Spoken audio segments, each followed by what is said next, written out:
इस प्रश्न पर महाराज जी क्या उपदेश देते हैं, आइए हम लोग ध्यान पूर्वक सुनते हैं। महाराज जी, नौकरी करना, अपने परिवार का पोषण करना, माता पिता की सेवा करना, प्राणियों के प्रति दया भाव रखना, परमात्मा की पूजन करना। गुरुदेव, मेरे जीवन का क्या केवल इतना ही उद्देश्य है या मेरे जीवन का कोई और उद्देश्य भी है? कभी जान पाऊंगा? नाम जब साथ करते रहिए, भगवान का स्मरण इस जन्म मृत्यु के चक्र से छुड़ाता है। ये हुए कर्तव्य कर्म, ये सब धर्म कर्म के अंतर्गत आते हैं, लेकिन संसार चक्र से छुड़ाने की सामर्थ्य इनमें नहीं है। यस्य स्मरण मात्रेण जन्म संसार बंधनात् विमुच्यते नमस्तस्मै विष्णवे प्रविष्णवे। जिनका स्मरण मात्र जन्म संसार चक्र से हमें पुनरपि जननम पुनरपि मरणम पुनरपि जननी जठरे शयनम, ये जो चक्र चल रहा है, इस चक्र से मुक्त होने के लिए भगवान का स्मरण निरंतर अत्यंत आवश्यक है।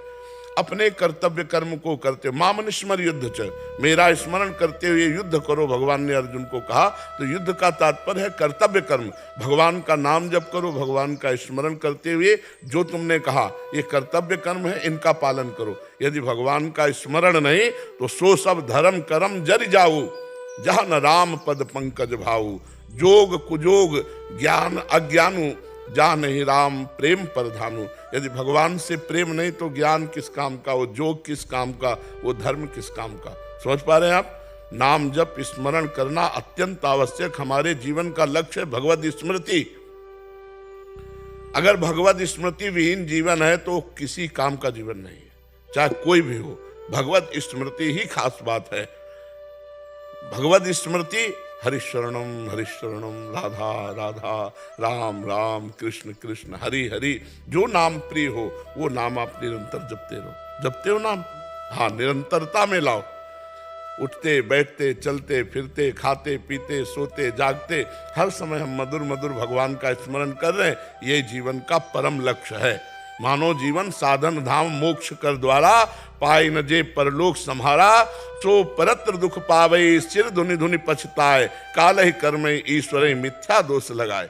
हम भगवत प्राप्ति के लिए मानव देह प्राप्ति किया है। ये सब कर्तव्य कर्म तो साइड के हैं, प्रधान कार्य है भगवत प्राप्ति, और वो होगा भगवत स्मरण से। आप समझ पा रहे हैं? आलोक सेठ जी, भदोही से। राधा श्री हरिवंश। जय श्री राधा वल्लभ श्री हरिवंश। महाराज जी, आपके चरणों में कोटि कोटि प्रणाम। गुरुदेव, मैं सोने चांदी की दुकान में एक कारीगर के रूप में कार्यरत हूँ। पहले तो ऐसा नहीं होता था, लेकिन अब 1 साल से यूट्यूब के माध्यम से भजन का स्वाध्याय हुआ, तब पता चला कि ये कार्य गलत है। जब तक कोई किसी भगवान की मूर्ति को, चाहे सोने या चांदी का हो, जब साफ कराने या बेचने लाता है, गलाने के लिए कहता है, तो मन बहुत दुखी एवं विचलित होने लगता है। क्या किया जाए महाराज जी ऐसे में? क्योंकि अभी घर की आर्थिक स्थिति को भी देखना है। पर हम तो ये नहीं कह पाएंगे कि आप भगवान के श्री विग्रह मूर्ति को गलाकर दूसरा रूप दीजिए, क्योंकि हम तो उनको साक्षात मानकर आराधना करते हैं। वो कैसे लोग हैं जो अपने भगवान को बेच देते हैं, अपने भगवान को गलाने के लिए ले जाते हैं, चाहे वो स्वर्ण के किसी भी धातु के। जब हमने एक बार भगवान का रूप दे दिया उनको, तो ऐसा हम नहीं कर सकते, और इसके लिए हम अनुमति भी नहीं दे सकते। अब जीवन उपार्जन के लिए आपके, तो आप वो देखो, लेकिन हम अनुमति नहीं दे सकते, ना आदेश कर सकते हैं, क्योंकि भगवान का विग्रह तो भगवान का ही है ना। मान लो इतना बड़ा है, लेकिन ऐसे के खड़े तो हम देख रहे हैं ना, श्री कृष्ण है। अब हम कैसे उनका अमंगल सोच सकते हैं कि हम आग में तपा के गला दें, या ऐसा हम नहीं कर सकते। हम एक उपासक हैं, हम अपने उपास्य देव की चाहे जितनी मूर्तियां हों, हम ऐसा करने का नहीं कह सकते, बिल्कुल नहीं कह सकते, और ऐसा नहीं होना चाहिए, ऐसा नहीं होना चाहिए। अब हम इसके विषय में क्या कह सकते हैं, लेकिन हम उस विषय को कह रहे हैं कि ऐसा नहीं होना चाहिए कि हमारे भगवान मूर्तियों को गलाया जाए, अष्टधातु की हो या सोने की केवल हो। वो कैसे लोग हैं निर्दयी हृदय, जिन्होंने अभी तक पूजा में रखा, अब उनको बेच दिया। और वो कैसे हृदय हैं जो भगवान के उस रूप को गलाते, फिर तभी हानि होती है, अपराध लगता है, तभी फिर पूरी की पूरी दुकान बर्बाद हो जाती है। आग लग गई, चोरी कर ले गए, या कोई घटना घट गई, ये अपराध है, ऐसा नहीं होना चाहिए। हम चूंकि एक उपासक है ना, हम कोई व्यापारी तो है नहीं, तो हम वही बात तुम्हें बताएंगे जो अध्यात्म में आपका मंगल करेगी। ऐसा नहीं होना चाहिए। ऐसा बिल्कुल नहीं होना चाहिए। अब आगे की रास्ता आप देखो कि आप कैसे चलोगे। जैसे लोग आजकल सुपारी में, तम्बाकू में, या झोले में, या कार्ड में भगवान के नाम लिख रहे हैं, वो लोग समझते नहीं। फिर जब परिणाम आता है तब नाम का, यही तो अपने धर्म के लोग समझ नहीं रहे। अपने इष्ट की मूर्तियों को, उनकी छवियों को, लक्ष्मी गणेश जी की पूजा की, इसके बाद निकाल कर गांव बाहर पीपल के नीचे रख दिया। अपने भगवान की छवियां कार्ड में छाप ली, ब्याह में वो फेंक करके रद्दी कागजों में वही प्रभु बने हैं। श्री राम बने, सिया जी बने, शिव जी बने, पार्वती जी बने। झोला में भगवान का नाम, भगवान के रूप छाप दिए बैग में, और झोले का काम झोले जैसा है, उसमें चाहे जूते रख लो, चाहे कपड़े रख लो, सब रख लो। अब उसी में भगवान का नाम लिखा, उसी में जूते। हमारा कहाँ सनातन धर्म रह गया? अरे सामने लिख दिया जाए राम और हमसे कहा जाए तलवार की नहीं तो पैर रखो, तो गर्दन उड़वाना पसंद करेंगे, पैर रखना पसंद नहीं करेंगे। और ईंट में लिख दिया, ईंट में नाम लिख दिए भगवान के, और वही लेटरिंग में लग रहे हैं, वही बाथरूम में लग रहे हैं। कहाँ? इसलिए बुद्धि भ्रष्ट होती चली जा रही। कहाँ लोग समझ पा रहे हैं कि अपराध बन रहे हैं? तभी तो लौकिक उन्नति कोई उन्नति है?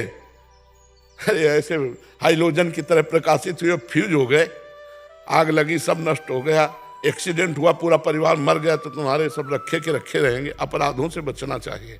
उनका माइंड रहता है कि महाराज जी मंगल होगा, बट उसके पीछे के अपराध ये समझ। मंगल होगा, भगवान के नाम का अपमान करवा रहे हो, मंगल होगा। ऐसे कैसे मंगल हो जाएगा? तुम्हारे सोचने से मंगल हो जाएगा।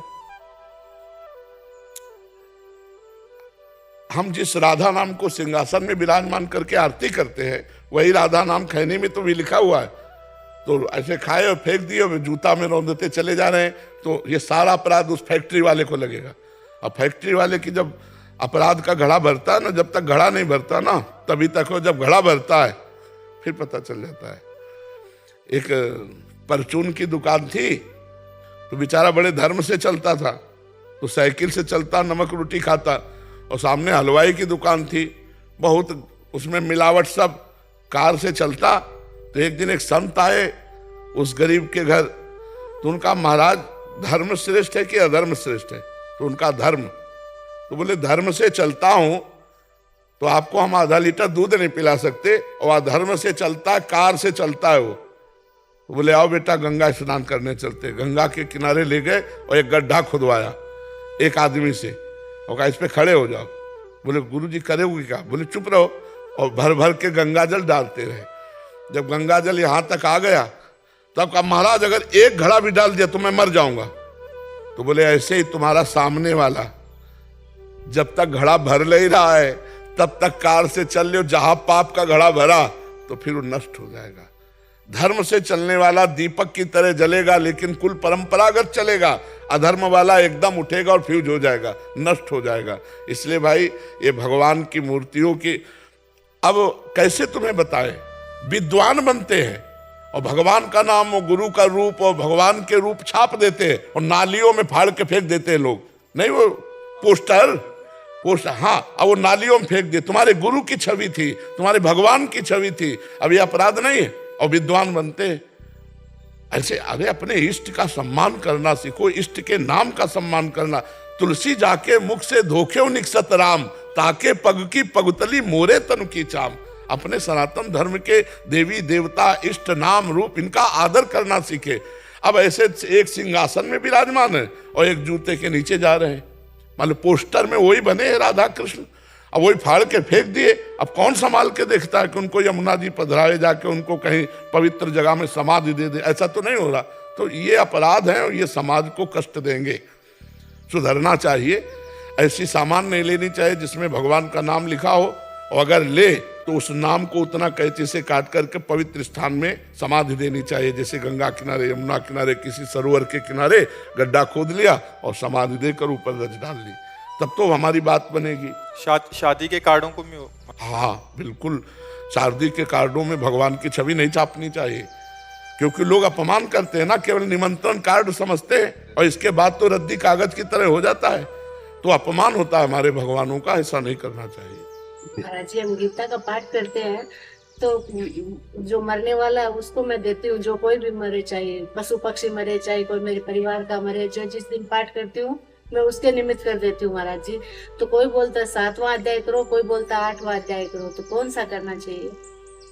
रोज एक अध्याय करो, क्रम बाय क्रम करो। राधे राधे दोस्तों, प्रेमानंद जी महाराज के ऐसे ही और आध्यात्मिक ज्ञान के लिए हमारे चैनल को सब्सक्राइब करें।